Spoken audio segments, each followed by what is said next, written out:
فقرآننا ذلك القائد وتفسيره ساطع كالنجوم وفي روحنا سنة المصطفى وفقه الشريعة. السلام علیکم ورحمۃ اللہ وبرکاتہ. الحمد للہ والصلاة والسلام علی رسول اللہ. رب اشرح لی صدری ویسر لی امری واحلل عقدۃ من لسانی یفقہوا قولی. اللہ کے رسول صلی اللہ علیہ وسلم کی حدیث ہے اور آپ صلی اللہ علیہ وسلم کا قول ہے، آپ صلی اللہ علیہ وسلم کا فرمان ہے کہ انظروا الی من اسفل منکم ولا تنظروا الی من هو فوقکم فهو اجدر الا تزدروا نعمت اللہ. اور ایک روایت میں آتا ہے نعمت اللہ علیکم. تو آپ صلی اللہ علیہ وسلم نے فرمایا کہ اپنے سے نیچے والے یا کمتر کی طرف دیکھو اور اپنے سے برتر بہتر یا اوپر والے کی طرف نہ دیکھو. یہ زیادہ قریب ہے کہ تم اللہ تعالیٰ کی نعمتوں کو حقیر نہ جانو جو اللہ تعالیٰ نے تم پر کر رکھی ہیں. اور ایک اور حدیث میں اللہ کے رسول صلی اللہ علیہ وسلم نے فرمایا کہ اذا نظر احدکم الی من فضل علیہ فی المال والخلق فلینظر الی من هو اسفل منہ. جب تم کسی کو دیکھو کہ اس کو تم پر فضیلت دی گئی ہے یا وہ مال اور شکل و صورت کے اعتبار سے تم سے بڑھ کر ہے، تم سے بہتر ہے، تو پھر تمہیں چاہیے کہ اپنے سے کمتر کی طرف اور اپنے سے نیچے والے کی طرف دیکھو. یہ روایت جو ہے بخاری میں ہے. تو پہلی روایت جو ہم نے بیان کی وہ صحیح مسلم میں ہے 2963 اور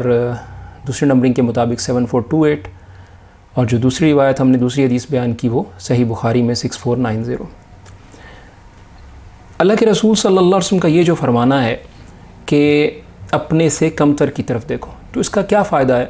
کہ انسان جو اپنے سے کمتر کی طرف دیکھتا ہے تو اس کا کیا فائدہ ہے جو اللہ کے رسول صلی اللہ علیہ وسلم نے ترغیب دی، اور جب اپنے سے اوپر والے اور اپنے سے برتر اور اپنے سے بہتر کی طرف دیکھنے سے جو روکا ہے اس میں کیا نقصان ہے. جب انسان اپنے سے بہتر کی طرف دیکھتا ہے، اپنے سے اوپر والے کی طرف دیکھتا ہے، تو وہ یہ سوچتا ہے اور اس کے ذہن میں عموماً جو لوگوں کے ذہن میں یہ خیال پیدا ہوتا ہے کہ اس برتر کے پاس یہ ہے اور میرے پاس یہ نہیں ہے، میرے پاس اس کے پاس یہ اور میرے پاس یہ بھی نہیں ہے، میرے پاس یہ بھی نہیں ہے، یہ شے بھی میرے پاس موجود نہیں ہے، میرے پاس مثال کے طور پہ گاڑی موجود نہیں ہے، اس کے پاس گاڑی موجود ہے، اس کا گھر بڑا ہے، میرے پاس بڑا گھر. تو جتنا وہ اپنے سے بہتر کو دیکھتا ہے اور اس کے پاس موجود نعمتوں کو دیکھتا ہے، تو جو نعمتیں اس شخص کے پاس موجود ہوتی ہیں ان نعمتوں کی قدر اور احساس اس کے دل سے ختم ہوتا چلا جاتا ہے. دوسری بات یہ کہ ایسی صورت میں حسد بھی پرورش پاتا ہے اور جنم لیتا ہے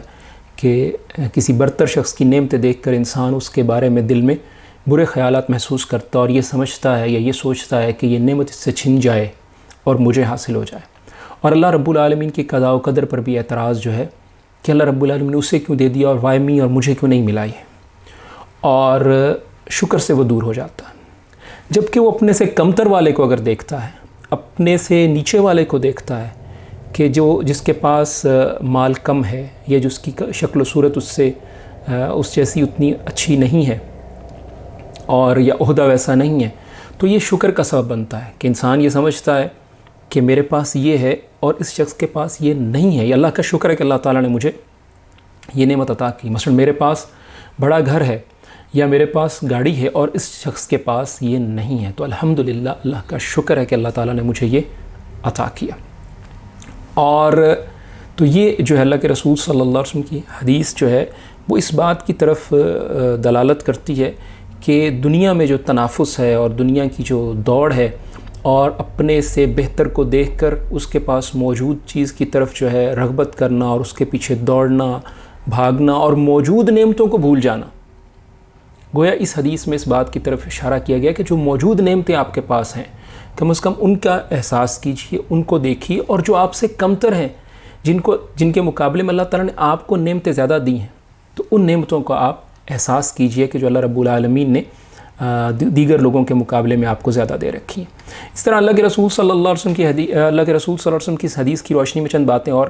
ہم بیان کرتے ہیں جو ہماری سمجھ میں آتی ہیں. مثلا دیکھیں، آپ کے پاس 10,000 ہے، آپ اسے خرچ کر سکتے ہیں. تو اب آپ یہ دیکھیں کہ یار میرے پاس 1 لاکھ نہیں ہے، تو میرے سے جو بہتر ہے اس کے پاس 1 لاکھ ہے. لیکن آپ یہ دیکھیے کہ آپ کے پاس 10,000 ہے اور آپ 1000 والے سے بہتر ہیں, آپ 9,000 والے سے بہتر ہیں, آپ 100 والے سے بہتر ہیں, کہ آپ کے پاس یہ نعمت موجود ہے, اس نعمت سے آپ فائدہ اٹھا سکتے ہیں. اسی طرح آپ کو پیاس لگتی ہے, آپ چند منٹ میں تازہ اور صاف پانی پی لیتے ہیں. تو بجائے یہ کہ آپ یہ سوچیں کہ میرے پاس میں اس سے بہتر جوس نہیں پی سکا مثال کے طور پہ, تو آپ یہ سوچئے کہ میرے پاس صاف پانی موجود ہے, اور کتنے ہی لوگ ایسے ہیں جن کے پاس صاف پانی موجود نہیں ہے, ان کے پاس گدلا پانی موجود ہے. پانی جو ہے ان کے پاس جو موجود ہے وہ ہائیجینک نہیں ہوتا, اور یا پینے کے لیے صاف نہیں ہوتا, یا تازہ اور ٹھنڈا نہیں ہوتا. اسی طرح سردیوں میں جنوری کی یخ بستہ رات ہو یا سردی بہت زیادہ ہو, اور اس میں آپ کے پاس نرم اور گرم بستر لحاف موجود ہے, تو اب آپ بجائے یہ کہ یہ سوچیں کہ میرے پاس ہیٹر موجود نہیں, آپ یہ تو دیکھیے کہ میرے پاس یہ لحاف اور میرے پاس بستر موجود ہے. کتنے ہی لوگ ایسے ہیں جن کے پاس یہ نعمت بھی موجود نہیں ہے. اگر میں اور آپ دن میں 3 وقت کا کھانا کھاتے ہیں, اور پھر یہ سوچا جائے, سوچنے والا یہ سوچے کہ میں 5 اسٹار ہوٹل میں نہیں کھا رہا, یا میں بوفے میں نہیں کھا رہا, یا میرے پاس سامنے 5 یا 6 ڈشز یہ جو ہے وہ نہیں لگی ہوئی, تو وہ یہ دیکھیں کہ کتنے ہی لوگ ایسے ہیں جن کو کھانا جو ہے وہ دستیاب نہیں ہو رہا. آپ کا اگر 1 لاکھ کا نقصان ہو گیا, تو اس شخص کو دیکھیے جس کا اس سے زیادہ نقصان ہوا, اور وہ جو ہے عرش سے فرش پر آ گیا, اور یا آپ کا کوئی حادثے میں کوئی شخص جو ہے آپ کا قریبی جاں بحق ہو گیا,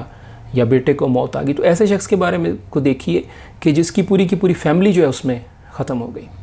تو اس حدیث میں ایک جو اہم چیز اور ہم بیان کریں گے کہ اللہ کے رسول صلی اللہ علیہ وسلم نے یہ فرمایا کہ انظروا الی من اسفل منکم ولا تنظروا الی من هو فوق. گویا اللہ کے رسول صلی اللہ علیہ وسلم نے اس بات سے اوائڈ کرنے کا کہا, گریز کرنے کا کہا کہ آپ ایسی شخص کو دیکھیں جو آپ سے برتر ہے اور آپ سے بہتر ہے. تو یہ گریز کیسے کیا جائے گا, اس کے حوالے سے چند ایک نکات آپ کے سامنے. گویا یہ مطلب اللہ کے رسول صلی اللہ علیہ وسلم کی طرف سے ایک اپنے امتیوں کو ایک رہنمائی ہے. اس میں پہلی چیز جو انسان مسلمان کو ذہن میں رکھنی چاہیے کہ میری منزل آخرت ہے, اور یہ دنیا جو ہے یہ عارضی ٹھکانہ ہے, عارضی سٹاپ ہے. تو جب منزل پر نظر ہو تو پھر درمیان میں جو چھوٹے چھوٹے سٹاپس یا ٹھہراؤ آتے ہیں یا پڑاؤ آتے ہیں, ان پہ موجود چیزوں کو یا وہاں رکنے کو انسان ترجیح نہیں دیتا, کیونکہ اس کو معلوم ہے کہ اس کا ٹارگٹ جو ہے وہ آخرت ہے. اور آخرت میں جو نعمتیں اللہ تعالیٰ نے تیار کر رکھی ہیں اپنے بندوں کے لیے, دنیا میں اس کا ما لا عین رأت ولا اذن سمعت, نہ آنکھوں نے وہ دیکھا نہ کانوں نے وہ سنا ہے. تو پہلی بات تو یہ کہ اپنے منزل اور اپنے مقصد پر نظر رکھیے جو کہ آخرت ہے. اور دوسرا یہ کہ اپنے جیسے, یہ تجاویز ہیں, اپنے جیسے جو مالی حیثیت کے لوگ ہیں ان سے تعلقات کو, میل جول کو ترجیح دی جائے. اور تیسری بات یہ کہ جو میڈیا کی تصوراتی دنیا ہے, ڈراماز کی اور سیلیبریٹیز کی اور چکا چوند کی اور روشنیوں کی, اس میں گم نہ ہوا جائے, اس میں منہمک نہ ہوا جائے, اور انسان جو ہے حقیقت سے قریب تر رہے. تو اگر ان تجاویز پر ہم عمل کرنے کی کوشش کریں گے اور اللہ کے رسول صلی اللہ علیہ وسلم کی اس حدیث کے مطابق اپنے عمل کو ڈھالنے کی کوشش کریں گے, تو اللہ تعالیٰ کے شکر گزار